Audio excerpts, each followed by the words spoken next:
Singapore developed the naval in AC3. The naval reveal, like that was, June. That was June of 2012, right? A year before, in the summer of 2011, when we started work on this game, we already knew that the naval was strong enough that it would make this game possible. For sure, we cared about how people felt about it, but we were very confident going in that people were going to really enjoy it, that people were going to see something very exciting. So we never had any doubts, and I don't mean that in an arrogant, cocky way. It was just we knew what was being delivered. There's a lot of variety. We have 50 different environments on land.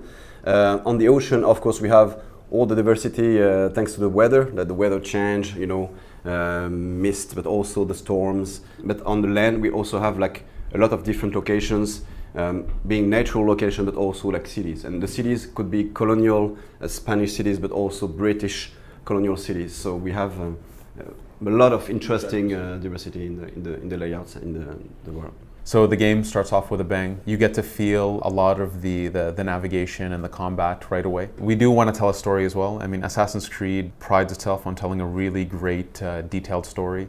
So the first early part of the game, we do have you visit a city and have you go through some experience, but the game itself opens up very quickly. And at that point, you can kind of go do whatever you want. There are moments where you need to progress in the story to unlock further content, but we absolutely have no issue with players having fun with the world, and we encourage them to. We actually put a lot of stuff to try to pull you off the main path, because there is a lot to see, there is a lot to explore. The ship has tons of upgrades, and there's lots of challenges in the world that are going to be really way too hard for you to face at the beginning of the game. The story itself, as you progress in it, because the time passes, the world itself changes.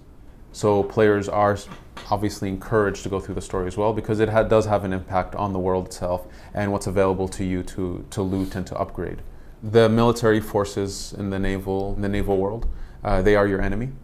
So they're kind of like, if you will, the guards from cities. If you do come close, if they see you fighting other ships, they will get attracted to you. But it's not like they're constantly hunting you. But as a player, what we were more interested in having players experience is when you see a location you want to get to, you're going to see a guard in front of it.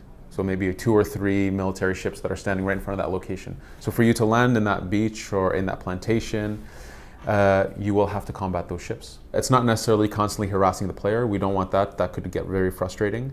But instead, we just place them in a way in the world that the player will have to engage them if they want to see that new content, get those rewards from that location. We've been working a lot of features.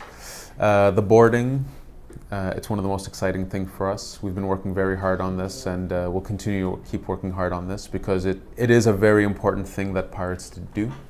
And we want to make sure that this gameplay is really fun and exciting and is diverse for players and really shows off the mechanics that we've built on this franchise. So in AC3, it was a cinematic that pushed you into the boarding, and it was scripted. In our case, like I said, we've been working extremely hard to make it seamless. You can pretty much board almost every ship in the game. So if you see a target, it's a big ship, you can go and board it. You have to fight it and then board it. The world structure itself, we do have the most different and freshest world that any AC's had since AC1.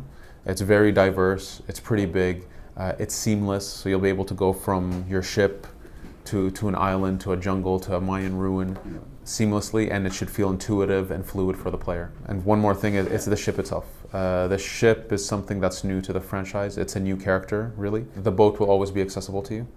The way we've structured the world, the way we let you have that freedom, the ship will always be placed somewhere close to where you can get to it. We do have tricks in our sleeves, up our sleeves, that we use to make sure that it doesn't become frustrating for a player to want their ship and not be able to get it. Anytime you want access to your ship, it's going to be very close to you. We do have a fast travel system that helps in this as well.